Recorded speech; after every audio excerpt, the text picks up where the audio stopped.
이어서 목포에서 전해드리겠습니다.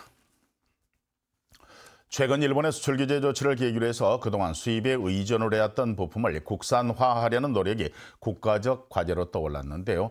전남의 한 중소업체가 반도체 제작에 꼭 필요한 코팅제 원료 생산 기술을 크게 향상시켰습니다.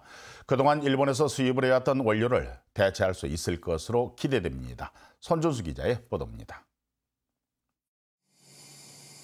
반도체 제작과 로켓용 부품에 쓰이는 코팅제를 생산하고 있는 전남의 한 중소업체입니다. 천도가량 높은 고열을 건디기 위한 코팅제의 주원료는 세라믹. 이 업체는 7년의 연구개발 끝에 일본에서 전량 수입해온 세라믹보다 성능이 우수한 소재 개발에 성공했습니다. 세라믹 입자 크기는 20마이크로미터로 일본산 제품과 비교하면 약 60%가량을 줄였습니다. 이뿐 아닙니다. 세계 최초로 세라믹 입자가 뭉치는 것을 막는 유동화 기술을 접목시켰습니다. 그만큼 코팅 기술력이 향상되고 원가 절감 효과도 기대됩니다. 향후에 이 소재가 공정에 접목된다고 하면 반도체 수율 향상에 많은 도움이 될 것으로 기대됩니다. 기술력을 인정받으면서 삼성전자가 이미 생산 라인에서 품질 테스트를 진행하고 있습니다. 이뿐 아니라 일본 기업들도 앞다퉈 기술 제휴를 요청하고 있습니다. 이번 기술 개발에는 전남 테크노파크의 지원도 한몫했습니다. 수입 소재를 국산화시켜주기 위해서 시제품 제작을 지원해주고 있고 우리 공간에서 시험 생산을 해가지고 공장을 짓도록 그 징검다리 역할을 해주면서 하지만 대다수 중소기업들이 우수 기술력을 확보하고도 대기업 품질 검사 등 벽에 부딪혀 상용화에 실패하고 있는 상황. 일본 수출 규제로 수입산 부품 국산화가 국가적 과제로 떠오른 만큼 전남 지역 중소기업들의 우수 기술력을 국산화로 이끌 수 있는 체계적인 지원이 절실합니다. KBS 뉴스 손준수입니다. 문재인 대통령이 광복절 경축사에서 황해 경제는 전남의 블루 이코노미에서 시작된다고 언급한 가운데 전라남도가 관련 사업에 속도를 내고 있습니다.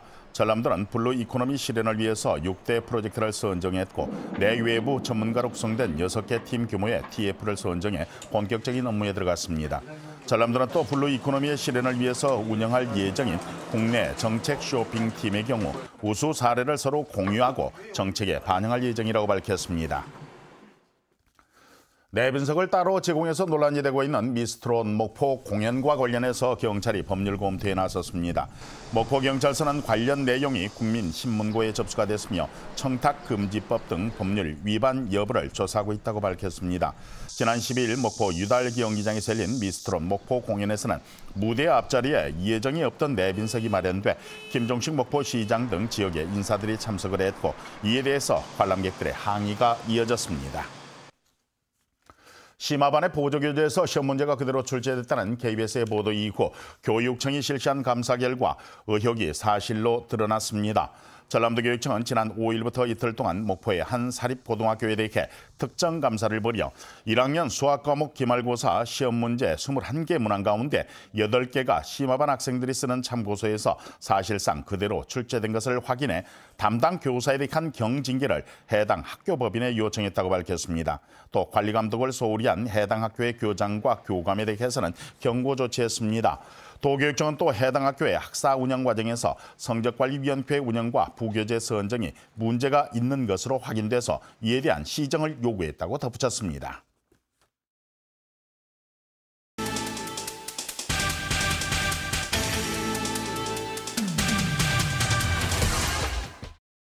신안군이 관광객과 주민 편의를 위해 자안도 고교황 여객선 터미널에 무인 민원 발급기를 설치했습니다. 무인 민원 발급기는 주민등록 등초본과 토지대장 등 20여 종의 증명서 발급이 가능하며 오전 8시부터 오후 5시 반까지 이용할 수 있습니다. 목포시가 맛의 도시 목포 브랜드화 조성을 위해 소셜미디어 이용자들을 대상으로 목포의 맛과 관광 콘텐츠와 관련된 이벤트를 실시합니다. 목포시 계정을 활용한 이번 이벤트는 매회 30명 이상을 선정해 시상하고 목포사랑 상품권 등이 경품으로 제공될 예정입니다. 무안군이 관내 주민들을 대상으로 하반기 평생학습 프로그램 수강생을 모집합니다. 이번 프로그램은 다음 달 2일부터 11월 말까지 무안 전통시장 내 청년 상가와 남악 주민자치센터에서 진행되며 부동산 경매사와 네일 아트 등 모두 13개 강좌가 마련됐으며 수강료는 무료입니다. 해남 고산 유물전시관이 조선시대 대표 문인이자 정치가인 고산 윤선도의 삶과 사상을 조명하는 전통 문화 강좌를 개최합니다. 이번 문화강좌는 다음 달 21일부터 고려대 이형대 교수의 강의를 시작으로 매월 한 차례씩 3회에 걸쳐 열립니다. 지금까지 단신 브리핑이었습니다. 친아버지를 살해한 혐의로 무기징역을 선고받은 김신혜 씨의 재판부 기피 신청이 기각돼 오는 26일 광주지방법원 해남지원에서 재심 재판이 재개됩니다. 광주고등법원은 김 씨가 낸 재판부 기피 신청에 대해 불공정한 재판을 할 우려가 있다는 합리적인 근거가 없다며 기각했습니다. 김 씨는 지난 2000년 아버지에게 수면제를 먹이고 살해를 한 뒤 시신을 유기한 혐의로 기소돼 2001년 무기징역이 확정됐지만 경찰의 강압 수사와 압수조서 허위 작성 등이 인정돼서 재심이 결정됐습니다. 오늘 오전 10시 40분쯤 신안군 흑산도 남남서쪽 135km 해상에서 규모 2.8의 지진이 감지됐습니다. 목포였습니다.